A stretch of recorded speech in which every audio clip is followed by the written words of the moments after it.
बिस्मिल्लाहिर्रहमानिर्रहीम। अस्सलाम वालेकुम। एदिन सिरातल मुस्तक़ीम।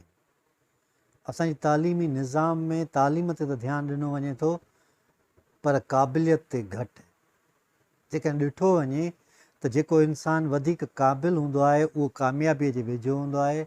जेको इंसानु वधीक क़ाबिल हूंदो आहे उहो क्रिएटिव हूंदो आहे।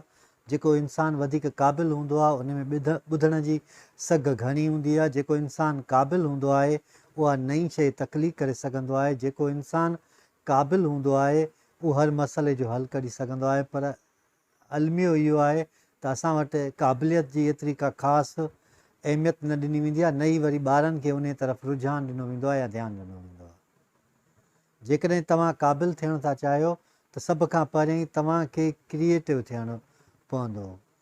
क्रिएटिव थियण जे लाइ लाज़मी तौर ते तव्हांखे कंहिं बि हिकु शोबे जी चूंड करणी पवंदी ऐं उन शोबे में पूरी महारत हासिलु करणी पवंदी। उन जा जेके कंसर्न बुक हूंदा उहे तव्हांखे पढ़णा पवंदा। उन सां रिलेटेड जेके माण्हू हूंदा उन्हनि सां मिलणो पवंदो। उन सां रिलेटेड जेके क्यूरीज़ या क्वेश्चन्स हूंदियूं क्वेश्चन्स हूंदा उन्हनि खे हलु करिणो पवंदो। उन सां रिलेटेड जेके बि मसइला हूंदा उन्हनि जो हलु करिणो पवंदो। उनखां पोइ ई तव्हां क्रिएटिव थी सघो था। क्रिएटिव थियण जे लाइ पहिरीं मेन जेका शइ हूंदी आहे उहा ग़लती हूंदी आहे। असां अक्सर करे जेके माण्हू क्रिएटिव हूंदा आहिनि उहे ग़लतियूं कंदा अॻिते हलंदा आहिनि।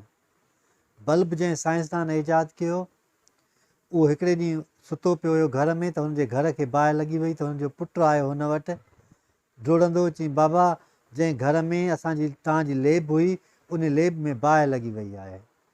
त हुन पंहिंजे पुट खे चयो पंहिंजी माउ खे सॾु करे आ। हुनजी जेॾीमहिल घरवारी आई त चई ॾिस केॾी न रंगीन बाहि थी निकिरे पई हितां। त हूअ औरत सम्झी त शायदि चरियो थी वियो आहे, अलाए सदमे में अची वियो आहे। पर हुन चयो त जेकॾहिं इहा लैब सड़ी वई आहे इन खां घणो मवादु त मुंहिंजे ज़हन में आहे जंहिंजे ज़रिए मां वरी ॿियूं नयूं शयूं तख़लीक़ करे सघां थो। क्रिएटिव माण्हू जेके हूंदा आहिनि उहे क़ाबिल हूंदा आहिनि ऐं क़ाबिल माण्हू हमेशह साबरीन हूंदो आहे। जेकॾहिं तव्हां उनखे कुझु बि ॻाल्हाईंदव उहो सब्रु कंदो। जेकॾहिं तव्हां हुनखे हुन सां घटि वधि बिहेव बि कंदव त बि हू सब्रु कंदो ऐं पंहिंजे जेको हुनजो एम हूंदो आहे या मक़सदु हूंदो आहे उन तरफ़ वधंदो हलंदो आहे। क़ाबिल माण्हू ईअं नंढनि वॾनि झेड़नि में न आहे पवंदो जो हिकिड़ी ॻाल्हि हिकिड़े माण्हू कई त उन सां अटकी पियो ऐं पंहिंजो वक़्तु विञाई। हू वक़्तु विञाईंदो ई न आहे। हू अहिड़ो अमल ई न कंदो आहे जंहिंसां कंहिं माण्हूअ खे रंजाइजे, तकलीफ़ अचे या हिन जो जेको ख़्वाबु आहे उन में का रंडक अची वञे। जेको क़ाबिल माण्हू हूंदो आहे उहो हाज़िर दिमाग़ु हूंदो आहे। जेकॾहिं को बि मसइलो या सिचुएशन अची वेंदी आहे त हू उनजो जवाबु जल्दीअ में ॾींदो आहे ऐं हुन में एतिरी त क़ाबिलियत हूंदी आहे जो ॾुखे में ॾुखी ॻाल्हि खे बि हू आसान तरीक़े सां सम्झाए वेंदो आहे। जॾहिं न माण्हूअ में इल्मु ऐं शऊर वधी वेंदो आहे त उहे ॻाल्हियूं करणु घटाए छॾींदो आहे ऐं नंढड़ी ॻाल्हि अहिड़ीअ तरीक़े सां बयानु करे वेंदो आहे जो उनजो मक़सदु वॾो हूंदो आहे। जेकॾहिं तव्हां उनखां कंहिं बि शइ जो सुवालु पुछंदव उहो हिकु या ॿिनि लफ़्ज़नि में तव्हांखे उनजो जवाबु ॾींदो। घणी क़दुरु त जेके क़ाबिल माण्हू हूंदा आहिनि उहे समूरनि जे लाइ अवेलेबल हूंदा आहिनि। यानी को बि माण्हू नंढड़ो ॿारु वॾो या हुनजी उमिरि जो या हुनखां वॾो को बि उन्हनि वटि सुवालु खणी वेंदो आहे त हू बिना कंहिं झझक जे उनखे सम्झाईंदा आहिनि। हू अवाम लाइ अवेलेबल हूंदा आहिनि। इवन बाज़ारि में घुमंदे ई तव्हां उन्हनि खां पुछंदव त हू तव्हांखे ॿुधाईंदा। हू टाइम जा पाबंद हूंदा आहिनि। जेकॾहिं तव्हां कंहिं बि क़ाबिल माण्हूअ सां कंहिं बि जॻह ते कमिटमेंट कंदव त हिन टाइम ते हीअ शइ करणी आहे त हू उन टाइम ते ई कंदो ऐं कोशिशि कंदो आहे त हू उन टाइम ते ई उहा शइ कंप्लीट करे या उहो अमल करे जंहिंसां हुनजी साख बरक़रार रहे। क़ाबिल माण्हू ईमानदार बि हूंदा आहिनि छो जो उनजी ईमानदारीअ जो सिलो ई क़ाबिलियत हूंदी आहे। जॾहिं न माण्हू ईमानदार हूंदो आहे त उन में क़ाबिलियत अची वेंदी आहे। जॾहिं न माण्हू ईमानदार हूंदो आहे उन में सचाई अची वेंदी आहे। जॾहिं न माण्हू ईमानदार हूंदो आहे हुन में कुर्ब मुहबत अची वेंदी आहे। जॾहिं न ईमानदार हूंदो आहे त हुन में दिलि जी नरमी बि अची वेंदी आहे। तव्हां क़ाबिल माण्हू खोड़ ॾिठा हूंदा। असांजे मुआशिरे में जेको बि जंहिं फील्ड में आहे ऐं हर माण्हू उन जी तरफ़ लाड़ो रखे थो उहो ई क़ाबिल आहे। छो जो क़ाबिलियत जो वास्तो माण्हूअ जी सोच सां हूंदो आहे। जीअं मूं अॻ में बि तव्हांखे हिकिड़ो मिसाल ॾिनो त सुकरात चयो आहे त क़ाबिलियत जो पहिरियों ॾाको ख़्यालु हूंदो आहे, सोच हूंदी आहे जेका शइ असांजे ज़हन में ईंदी आहे ऐं उनखां पोइ हू हुनखे तकलीफ़ कंदो आहे। क़ाबिल माण्हू हमेशह ॿियनि खे जॾहिं सम्झाईंदो आहे त उहो को न को मिसाल ॾेई सम्झाईंदो आहे, को दलील ॾींदो आहे।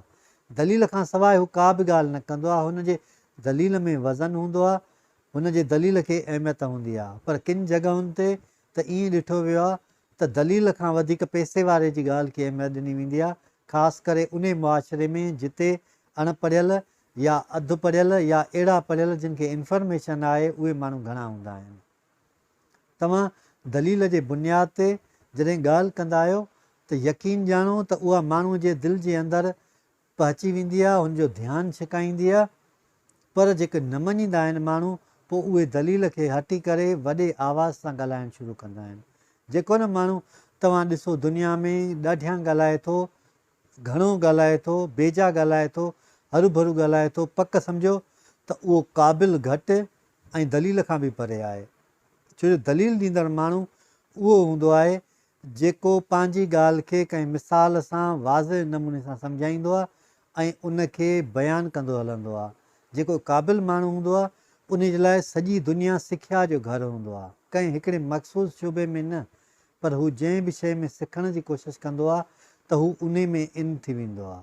तव्हां जॾहिं क़ाबिल माण्हूअ खे कंहिं जॻह ते ॾिसंदव त हू हमेशह पंहिंजे ख़्यालनि में महू हूंदो, गुम हूंदो। ईअं ई सुकरात रस्ते सां वञे पियो त का ॻाल्हि हुनखे यादि अचे वई, बारिश जी मौसम हुई ऐं बर्फ़ वसी रही, हू घिटीअ में बीठो थियो त माण्हू हुनजे चौधारी गॾु थी विया। सुबुह खां शाम थी वई, हू पंहिंजी जॻह तां चुरे न पियो। हिनखे माण्हुनि जो अहसासु ई कोन हुयो त ओचिते रड़ कई, हा हल करे वियुसि, जवाबु मिली वियो। त जेके हुनजे चौधारी माण्हू हुआ उहे खिलणु लॻा। हीउ बेनियाज़ समूरनि शयुनि खां ॾाढो गुरूर सां, ॾाढो फ़ख़ुर सां अॻिते हलंदो पियो हले ऐं कंहिं ॾे मुड़ी बि न ॾिठईं त हू माण्हू हुन जे लाइ छा था सोचनि पिया। इहा क़ाबिलियत जी निशानी हूंदी आहे। जेके क़ाबिल माण्हू हूंदा आहिनि उहे सचार हूंदा आहिनि। एसिताईं जो तव्हां उनखे जान जो जोखो बि ॾेई छॾियो त बि हू पंहिंजी ॻाल्हि तां हटंदा न आहिनि। जॾहिं बि उन्हनि खे को नुक़सानु पहुचंदो आहे त हू सम्झंदा आहिनि त इहो नुक़सानु आरज़ी आहे। हू हर शइ में तवकल करण वारा, हर शइ में भरोसो करण वारा, हर शइ में काहे पवण वारा माण्हू हूंदा आहिनि। जेके क़ाबिल माण्हू हूंदा आहिनि उहे अक्सर करे दिलेर बि हूंदा आहिनि, छो जो उन्हनि में दिलेरप हूंदी आहे, बेखौफ़ हूंदा आहिनि। क़ाबिल माण्हू ई बेखौफ़ हूंदो आहे, छो जॾहिं ख़ौफ़ अची वेंदो आहे त माण्हू डिॼणो थी वेंदो आहे। जॾहिं डिॼणो थी वेंदो आहे त पोइ घणियूं सोचूं माण्हू जे ज़हन में अची वेंदियूं आहिनि ऐं जॾहिं घणियूं सोचूं अची वेंदियूं आहिनि त माण्हू फ़ैसिलो न करे सघंदो आहे ऐं जॾहिं फ़ैसिलो न करे सघंदो आहे माण्हू त पोइ पोइते हटंदो वेंदो आहे ऐं जॾहिं पोइते हटंदो वेंदो आहे त उनखे ई डिॼणो चइबो आहे। त क़ाबिल माण्हू ईअं न हूंदा आहिनि, उन्हनि में क़ाबिलियत भरियल हूंदी आहे। एसिताईं जो उहे जेकॾहिं कंहिं ॿार सां वेहंदा, उनखे सेखारींदा, उनखे सम्झाईंदा त उनजी लेवल ते अची वेंदा, यानी हू ॿार सां ॿार जहिड़ा हूंदा। जेकॾहिं हू कंहिं वॾे समझदार माण्हूअ खे सम्झाईंदा त हुननि जो अंदाज़ बि ओहिड़ो हूंदो ऐं उनखे उन अंदाज़ जे मुताबिक़ ई सम्झाईंदा। क़ाबिल माण्हू एज डिफरेंस खे न आहिनि ॾिसंदा, उहे बसि पंहिंजी क़ाबिलियत जे बुनियाद ते अॻिते वधंदा आहिनि। हाणे क़ाबिल कीअं थिए? क़ाबिल थियण लाइ लाज़मी तौर ते असांखे बुक्स पढ़णा पवंदा। क़ाबिल थियण लाइ असांखे उन्हनि माण्हुनि सां मिलणो पवंदो जेके ॾाहा आहिनि। क़ाबिल थियण जे लाइ असांखे घटि में घटि एतिरो अमल करिणो पवंदो जंहिंसां असां में प्रैक्टिस थी वञे ऐं असां का नई शइ तख़लीक़ करे सघूं। अलाह साईं असां सभिनी खे सिधो रस्तो ॾेखारे, सिधे रस्ते ते हलण जी तौफ़ीक़ अता फ़रमाए।